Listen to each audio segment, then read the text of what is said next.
සුබ දවසක් අද සඳුදා දිනේ ඔයාලට කතා කරන්න හිතුණු ගොඩක් අයගේ ප්‍රශ්නයක් තමයි මේ වාස්තු කියන ප්‍රශ්නේ. ඉතින් මේ වාස්තු කියන ප්‍රශ්න ගොඩක් අය එච්චර සලකන්නේ නැහැ. එච්චර මුල් තැනක් දෙන්නේ නැහැ.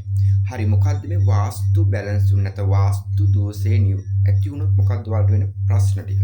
ඔව් වාසය කියන එක නිවැරදිව තුලණය වුණේ නැත්නම් පළමුවම ඔයාලට එන්න බලන එක තමයි රෝග බය, අමනුෂ්‍ය බය. එන්නේ දෙක වා පීඩා විඳින්න වෙනවා. අමනුෂ්‍යයන් කිව්වම යක්ෂ, ප්‍රේත, බාහිරව කොටස් වලට පීඩා වෙන්න ගන්නවා.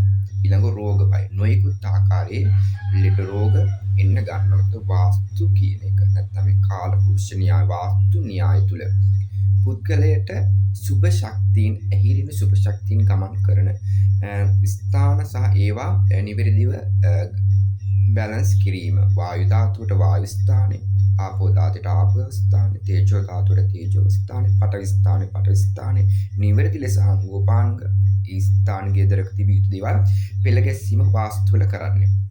දැන් ගොඩක් අය කියනවා එතකොට ඇවිල්ලා ගෙදර පළ දෙන්නේ නැහැ, සල්ලි රැඳින්නේ අමනුෂ්‍ය දෝෂය. එතකොට ප්‍රධානම දේවාල වාස්තු දෝෂය නම් මේක මූලික වුණේ. අත සමහරව කියනවා මේක කපනවා, අර කොඩු විනේ කපනවා. අපේ ආර්ථිකය එතරම් අපේ ප්‍රශ්න එතරම්.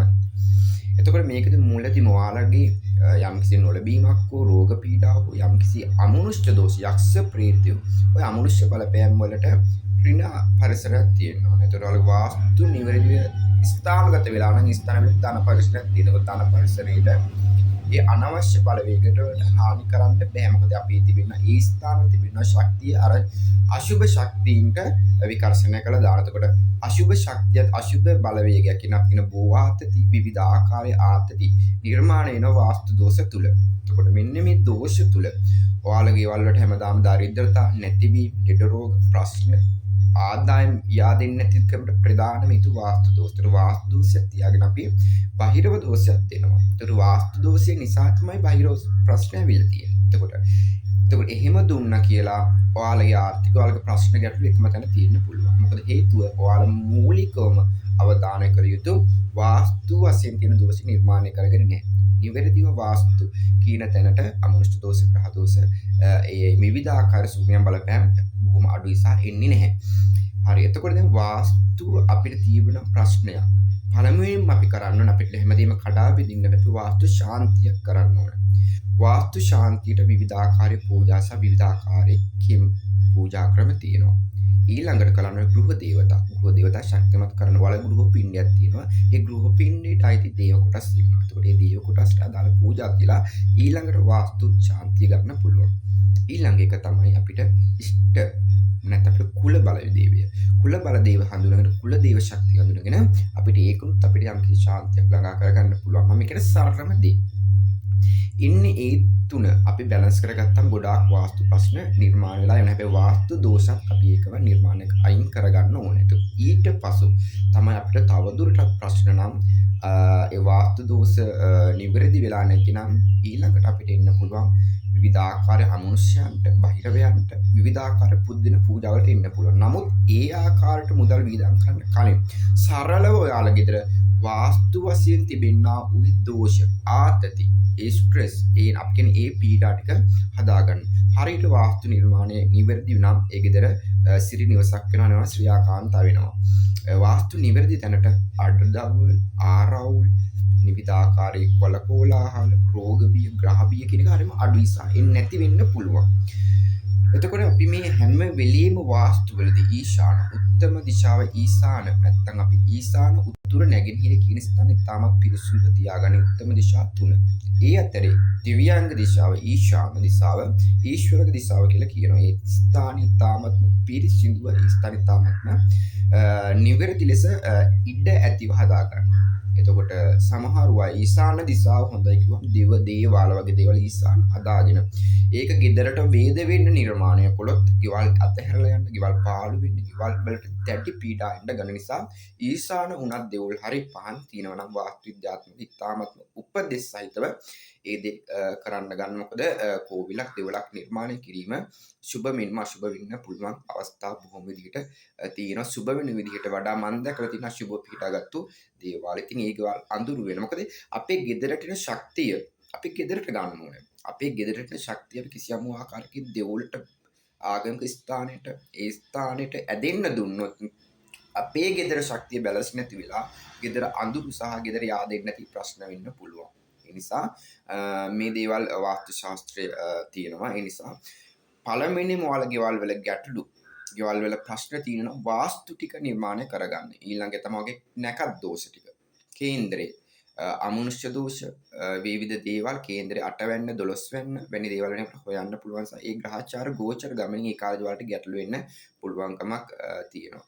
එතකොට බහිරව දෝෂ හෝ විවිධ දෝෂ එන්න පුළුවන්කම තියෙන දේ ප්‍රධානම දෝෂය වාස්තු කියලා අපි මූලිකම දෙනවා. අපි කියන සීනි හැදුනොත් අතුරු අන්තරා ඔක්කොම එනවනේ. කොලෙස්ටරෝල් ඊළඟට අපිට අංශභාග වගේ එන්න පුළුවන්. ඒ වගේ තමයි වාස්තු දෝෂය තියෙද්දි අනිත් අනුදෝෂ, අමනුෂ්‍ය දෝෂ, බහිරව දෝෂ, යක්ෂ දෝෂ එන්න ගන්නවා. ඉතින් අපේ ලංකාවේ තරම් වාස්තු පිළිබඳ දැනන් හිටපු අය ගොඩි අතීතයේ හිටපු අය තරම් එහෙම පිරිසක් වර්තමානයේට වඩා අද ඉගෙන සොයනවා. නමුත් අතීතයේ දුන්නේ තැන අද නැති වෙලා තියෙන නිසා ගණන් ගන්න නැති තැන තියෙනවා. හැබැයි ඒක ඉහළ සමාජයට යද්දී වාස්තු අනුව ගෙවල් හදන බව පේනවා. අනිවාර්ය. නමුත් අපි ගොඩක් අය ගාමී ප්‍රදේශය මේකෙච්චර සැලකිලිමත් වෙන්නේ නැහැ සහ අවබෝධයක් නැහැ. හැම වෙලෙම පුරුදුලා ඉන්න ප්‍රශ්නයක් වුණා දේවාල සහ කැපීම් සහ ආරක්ෂා. ඒ තුන තියෙන්නේ අණුව විදියට. ඒතකොට පළවෙනිම දේ වාස්තු දෝෂ නිසා තමයි ඒ ප්‍රධාන වශයෙන් වෙන අමනුෂ්‍ය උපද්‍රව වගේ දේවල් එන්න ගන්නෙ. එතකොට වාස්තු ශාන්ති විදියට පළවෙනිම මම කියන්නම් අගිල් ගුගුල් දේවදාර තුවරලා සමන් පිච්ච කැකුළු ගලිස් කියන එක.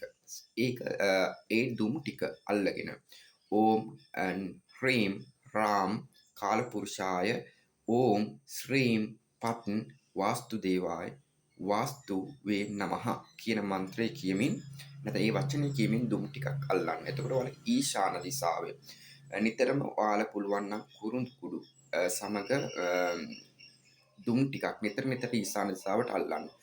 ඔයාලගේ වලට අමනුෂ්‍ය බහිරව දෝෂ සහ දේවල් එන බව ලකුණ තමයි ගෙදර අසාමාන්‍ය ලෙස හැදෙන දියසෙවල් අඳුරු ගතිය. ගෙදර ලස්සන තිබිල එකපාරට අඳුරුලා දියසෙවල් පැදෙන්න ගන්නවා.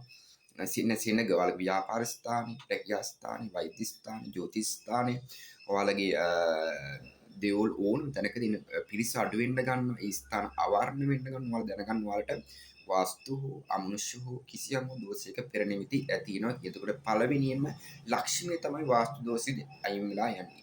ඉවත් වෙලා යන්නේ.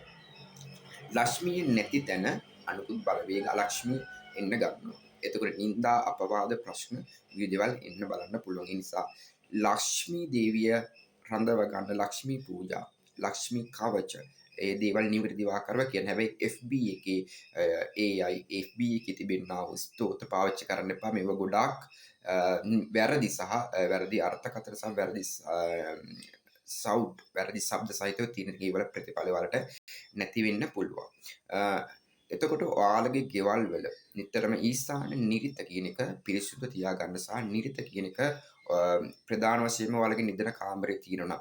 ඊසාන ගන්න ශක්තිය ස්ට්‍රෝක් ගබඩා වෙන ප්‍රධාන ස්ථාන නිරිත. ඉතින් නිරිත තමයි ඔයාලගේ ගෙවල් වල පවුලේ ප්‍රධානම ගෘහ මූලිකය. ඔයාලා ස්ථානගත වෙන්න නිදන කාමරේ නිරිත තියෙනවා නම් ඊසාන්‍ය ශක්තිය නිරිතේ ගබඩා වෙලා තියෙනවා. ඉතින් අපිට ගොඩක් නිරෝගී බව සහ ධන ශක්තියට ඒක ගොඩක් උපකාර වෙන බව මතක තියාගන්න. එතකොට දෙවියන්ගේ වරම් වූ ආකර්ෂණවලදී කිසියම් වූ ආකාරයක නියම ආකර්ෂණීය ශක්තියකදී දුක් පීඩා පැමිණෙන්නේ නැහැ. මොකද දෙවියන් කියන්නේ ලැබෙනයි. වරමකදී එනි සුභ ශක්තියකදී සුභ ආකර්ෂණයක් තියෙද්දී පළමුව කීර්තිය, පිරිස් බලය, ආයු බලය, සුඛ වගේ දේවල් එන්න බලනවා. එකපාරට ඔයාලගේ රැකියාව දියුණු වෙන්න ගන්නවා. ඔයාලගේ ආදායම් මාර්ග ඉහළ යන්න ගන්නවා. නොයෙකුත් ආදායම් මාර්ග තව හැදෙනවා. මෙන්න මේක වරමක නැතවල වරප්‍රසාද. වරමක් කියන්නේ වරප්‍රසාදයක ලක්ෂණයක් වෙනවා. ඒතර මේ தත්ත්වේ නැතුව ලෙඩ රෝග, පීඩා, කරදර එනවා නම් ඒක වරමකට වඩා වල මතක තියාගන්න මේක දෝෂී තත්ත්වයක්. මොකද ගොඩාක් ලාවට දෝෂ ඉන්නේ කාන්තාවට. අමනුෂ්‍ය යක්ෂයෝ හැඹලීම බලන් ඉන්නේ කාන්තාවන් ග්‍රහණය කරගන්න වැඩිපුර. ඒ නිසා ගොඩක් අය ඔය වගේ දෝෂ තත්ත්වයකදී වර්තමාන ලංකාවේ වරම් කියන එක දෙන්න වරම් කියන්නේ ඒව දෝෂ බල කරගන්න උත්සාහ කරන තත්ත්වයක් තමයි තියෙන නිසා නොදෙනත් මිනිස්සුන්ගේ උපදෙස් මත. ඉතින් ශ්‍රීනිවසකට මම කියන්නම් ඉදිරියේදී මේ නියම මන්ත්‍ර නිවැරදි වාස්තු දෝෂ නිවාරණය කරගන්නවා.